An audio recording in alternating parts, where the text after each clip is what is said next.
Queridos irmãos e irmãs, há algumas semanas nós começamos posso dizer isso, uma série de pregações com o tema direção divina, né?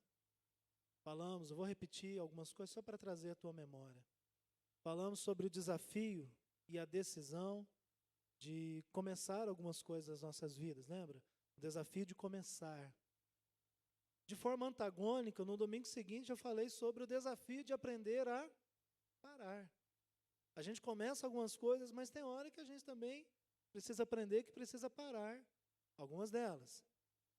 Depois eu ministrei sobre o desafio, quem ministrou essa foi o Adriano, o desafio de permanecer no caminho de Deus, a perseverança na presença de Deus. No domingo passado, eu falei sobre o desafio de nos conectarmos às pessoas certas, influenciando e recebendo influência positiva. E daí eu fiquei pensando, como terminar que eu gostaria de terminar hoje, apesar que é um tema que dá para pregar até o fim do ano, mas para a gente mudar um pouco, eu pedindo a Deus uma direção sobre o que ministrar hoje. E aí eu li uma frase de uma pensadora chamada Emily Freeman. Uma frase linda, vale a pena depois você anotar e guardar no seu coração. Ela disse assim: quando não conseguir ver a mão de Deus, confie no coração dele. Quando não conseguir ver a mão de Deus, confie no coração dele.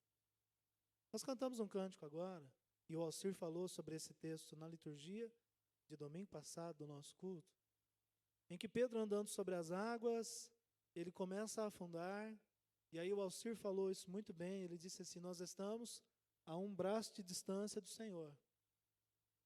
Mas e se no meio da tempestade? E se no meio das águas tumultuosas das nossas vidas, nós não conseguimos enxergar a mão de Deus? Porque às vezes está escuro, tem barulho, tem distração, tem medo, tem, enfim, uma série de situações ao nosso redor, e quando a gente não conseguir ver a mão de Deus estendida na nossa direção, aí vem o conselho dessa irmã dizendo: confie. Não é hora de acabar a pregação ainda não, desculpa aí, eu acabei de começar a pregar. Esse alarme aí não é de Deus não. Então, quando nós não conseguirmos enxergar a mão de Deus, nós somos desafiados a confiar no coração de Deus. Aos Romanos 8:35, o apóstolo Paulo disse assim: quem nos separará do amor de Deus? Pode conferir aí na sua Bíblia. Romanos 8:35. Quem nos separará do amor de Deus? A mão de Deus, é verdade, às vezes ela é imperceptível, porque, meus irmãos e minhas irmãs, a mão de Deus ela é muito maior ou mais intensa, ou é uma realidade tão visível, tão perceptível pela fé, mas em algumas ocasiões, por mais que ela se revele, nosso olhar às vezes não consegue compreender por conta da nossa limitação humana. Mas o coração de Deus não. O coração de Deus continua pulsando, continua trabalhando, enfim, agindo por mim e por você. Então, para buscar uma direção divina clara, objetiva para mim e para você, mesmo quando não for possível contemplar com os nossos olhos a mão de Deus, confie no coração dele. É sobre isso que eu quero falar nesta hora. Eu quero partilhar com você, buscando direção divina e aprendendo a confiar apenas e tão somente no Senhor. Se existe algo que nós precisamos redescobrir como igreja, de forma plena, de forma constante, é confiar em Deus. Nós confiamos muitas vezes na nossa capacidade, nós confiamos na nossa força, nós confiamos em equipamentos, nós confiamos no dinheiro, nós confiamos, enfim, em tantas realidades, e às vezes Deus na nossa lista de confianças é aquele que fica lá embaixo.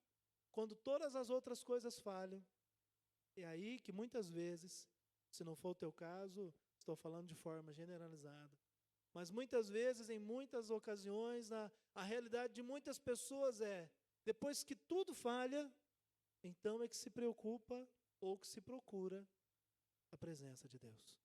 Quando tudo falha, quando a mãe diz não, quando o dinheiro não é suficiente, quando o banco não faz um empréstimo, quando o remédio não funciona, quando, enfim, eu não consigo resolver o problema da família do meu jeito, porque eu sei fazer, eu não preciso de ninguém. Então, quando dá errado, quando dá tudo errado, aí é que eu lembro, opa, existe um Deus.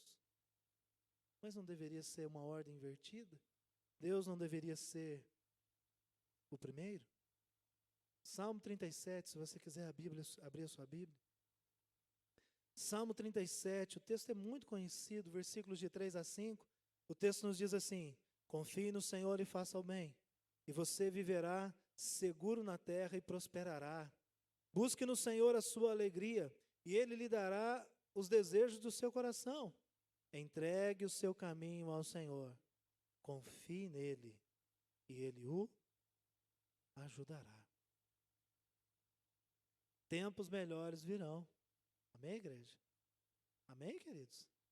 Mas eu não sei se você já parou para pensar que a gente sempre tem essa lógica no nosso coração de dizer, tempos melhores virão. Mas normalmente ou nós estamos envolvidos numa temporada, numa situação de dificuldade, ou estamos nos preparando para enfrentar uma situação difícil, ou, glória a Jesus, estamos saindo de uma temporada difícil. É assim ou não? É um exagero da minha parte dizer isso. Ou estamos saindo, ou estamos entrando, ou meu irmão e minha irmã, de alguma forma a gente quer ajudar alguém a sair de algum problema. Sim ou não? Exagero da minha parte dizer isso? Mas eu preciso dizer, sim, tempos melhores virão. Mesmo que saindo, mesmo que lutando, mesmo que ajudando, ou até preparando-se para enfrentar um problema futuro. Tempos melhores virão. Meu Deus. Gente, viver é difícil, fala a verdade. Não é? Viver é difícil, tem hora, não é? Mas que bom que nós estamos vivos. Bem? Sabe essa pessoa que está com o olho mole aí, querendo cochilar? Dá uma encostada nela e fala assim, olha, tempos melhores virão, amém? E eu estou falando de verdade, é para te ajudar a despertar e a oxigenar, amém? Tempos melhores virão, amém, queridos? Parece uma palavra não muito encorajadora, mas é uma palavra que nos desafia. Quando a vida se torna difícil, a maneira como nós reagimos dará a dimensão de quem nós nos tornaremos. A maneira como nós reagimos diante dos problemas, meu irmão e minha irmã, determinará o nosso futuro. A nossa reação à dor, a nossa reação às temporadas difíceis, as nossas reações diante das situações não planejadas, inesperadas que surgem ao longo da nossa vida, determinarão o nosso futuro. Não tenho dúvida de dizer a você nessa manhã que nós temos o poder de escolher se a nossa dor hoje será um lamento que nos levará à derrota, ou se a nossa dor hoje será um grito que daqui a algum tempo, eu não sei quando, será uma celebração de vitória. Amém, queridos? A nossa dor pode ser a nossa derrota hoje, ou a nossa dor, o nosso problema pode ser a nossa vitória amanhã. Tudo vai depender da maneira como nós reagimos. E essa reação tem que ser buscar a Deus de forma intensa e intencional. No Salmo 16, versículo 8, o salmista disse assim, o Senhor eu tenho sempre comigo. No Salmo 145, versículo 18, o salmista disse assim, perto está o Senhor de todos os que o invocam. Em Tiago, carta de Tiago, capítulo 4, versículo 8, o apóstolo Tiago disse, aproximem-se de Deus, e Ele se aproximará de vocês. Isso fala de intensidade, isso fala de intencionalidade. Fazer com vontade e fazer com uma direção. Buscar com vontade, buscar com uma direção. Mas pastor, como é que eu vou aprender a confiar em Deus diante das situações que eu vivo? Vamos lá, para a gente confirmar alguns princípios no nosso coração? Abra sua Bíblia, por favor. Marcos, Evangelho de Marcos, capítulo 4. É mais uma daquelas passagens em que os discípulos passam uma situação difícil nas tormentas dos mares da vida. Marcos, Evangelho de Marcos, capítulo 4,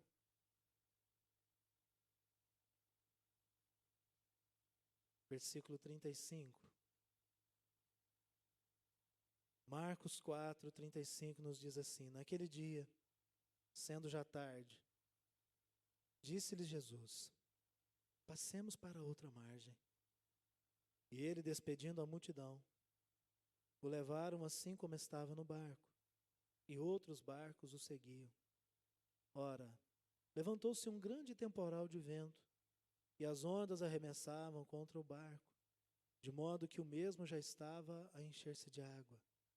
E Jesus estava na popa, dormindo sobre o travesseiro. Eles o despertaram e lhe disseram: Mestre, não te importa que morramos?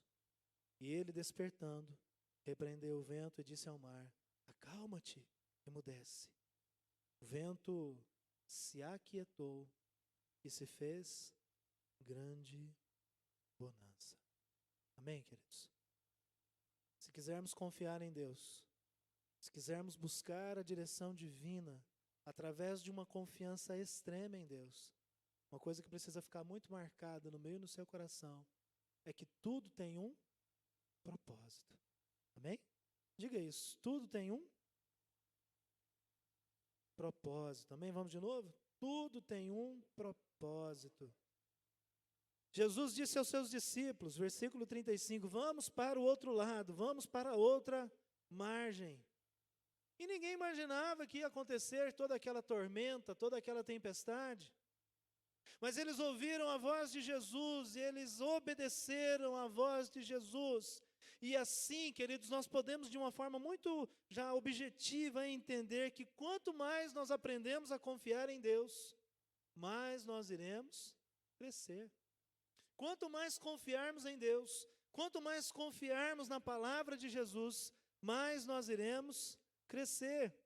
O que chama a minha atenção aqui é que, meu irmão e minha irmã, o Senhor chama os discípulos a entrarem no barco, não é o que o texto diz? Vamos entrar no barco, vamos seguir para o outro lado, nós vamos enfrentar as tempestades, nós vamos enfrentar as adversidades. E meu irmão e minha irmã, o que toca o meu coração, pelo menos o que me marcou quando eu preparava essa mensagem, eu acho que eu nunca tinha pensado desse jeito, é o fato de que mesmo estando no lugar certo, na hora certa, em obediência à palavra de Jesus, eles enfrentaram tempestades e tormentas. Ou seja, estar com Jesus não nos isentará de enfrentar adversidades na vida. Estar no centro da vontade de Deus, meu irmão e minha irmã, não nos isentará de enfrentar problemas. E aqui, meu irmão e minha irmã, o problema não veio porque eles estavam em pecado. Eles não haviam errado, eles estavam enfrentando um problema porque foram obedientes à direção de Deus. Então nós entendemos, sim, tudo tem um propósito, e mesmo quando eu e você estamos no centro da vontade de Deus, exatamente em obediência àquilo que Ele está nos ensinando, mesmo assim, nós estamos sujeitos a enfrentar problemas e dificuldades.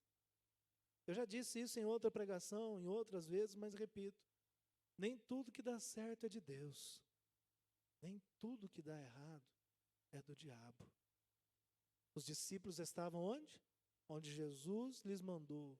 Eles estavam vivendo a vontade de Jesus em suas vidas. Mas ainda assim, enfrentaram um temporal, ondas contrárias e dificuldades em suas vidas. Meu irmão e minha irmã, eles acharam que iam morrer. Eles chegam a Jesus e dizem assim: Senhor, o Senhor não está preocupado pelo fato de que todos nós vamos morrer? Lá no versículo 38. E Jesus estava no barco. E Jesus estava preocupado, né? Ansioso, angustiado. Jesus estava muito preocupado, sim ou não? Fala a verdade. Era uma preocupação, assim, gente, nós temos compromisso, nós vamos chegar atrasados com essa ventania, não é? Oh, meu Deus, tem um buraquinho ali na polpa do barco, vai entrar água. Gente, pega o balde aí e joga a água para fora. Ele estava numa agitação, né? Igualzinho eu e você, né? Aliás, nós somos os discípulos, né? correndo que nem barata tonta de um lado para o outro. Jesus, nós vamos morrer. Jesus, acorda, pelo amor de Deus. Ai, Jesus, o senhor não está preocupado? Oh, não damos conta mais de tirar a água, o barco vai afundar, o vento está muito forte. Jesus, faz alguma coisa. Não parece com a gente de vez em quando, sim ou não? Correndo de um lado para o outro. E o barco nem era tão grande, não era um iate, viu, gente? Deixar bem claro, não era um iate. Que eles corriam de metros em metros, assim. Você imagina o Pedro correndo naquele iate. Não, era um barquinho de nada. Era uma merrequinha. Era um barquinho de nada, era pequeno. Até porque eles eram pessoas pobres. Naquela época, a pescaria era uma profissão de gente simples, de gente pobre. Então, eles não tinham barcos grandiosos. Eram embarcações simples. Enquanto eles, desesperados, corriam, clamavam, choravam, Jesus dormia. Todas as coisas cooperam para o bem daqueles que amam a Deus. Amém? Romanos 8, 28. Tudo tem um propósito. Amém? Uma segunda questão que a gente precisa aprender sobre confiança em Deus é que, por mais difícil que seja, Jesus está no nosso barco. Amém? Você não está sozinho. Jesus está onde? No nosso barco. A presença de Jesus estará sempre comigo e com você. O que me marca nesse texto assim é que eu não sei que jeito, viu, gente? Porque aí o escritor foi muito detalhista. Mas no versículo 38 diz assim: Jesus estava dormindo sobre o travesseiro. Tinha um travesseiro ali, Jesus ali deitado, dormindo tranquilo sobre o travesseiro. Fala para essa pessoa que está do seu lado assim: Jesus nunca disse que seria fácil. Mas Ele te chamou e disse: estou com você. Amém, queridos? Ele estava lá no barco, sim. Ele é Senhor de todas as coisas, Ele tem a palavra final, Ele tem a direção final. Então, o fato de estar dormindo não era desinteresse, mas era apenas um sintoma da sua soberania, do seu governo. Basta uma palavra e tudo é transformado. Amém, queridos? Se tudo tem um propósito, se a presença de Jesus está com você, eu quero dizer, então, para a gente encerrar, pregação bem curtinha hoje, Jesus tem sempre a palavra final. Amém? A palavra final não é do gerente do banco. Amém? A palavra final não é do médico. A palavra final não é do gerente, coordenador, enfim, teu chefe no teu local de trabalho. A palavra final, ela vem de Deus. Amém, queridos? Os ventos gritavam bem alto, assolavam o barco. As ondas eram muito intensas e contrárias. Mas a palavra final foi de Jesus quando ele disse: aquieta-te e emudece. Uai, emudecer é falar, é dizer assim: para de falar. O que será que aquelas ondas falavam? O que será que aqueles ventos gritavam? Você consegue imaginar? Qual é a tempestade que você está enfrentando hoje? E o que essa tempestade tem falado aos seus ouvidos e ao seu coração? Muitas tempestades chegam a nós e dizem assim: não dá mais tempo, não tem mais jeito. Você não merece, você não é suficiente, você não é capaz.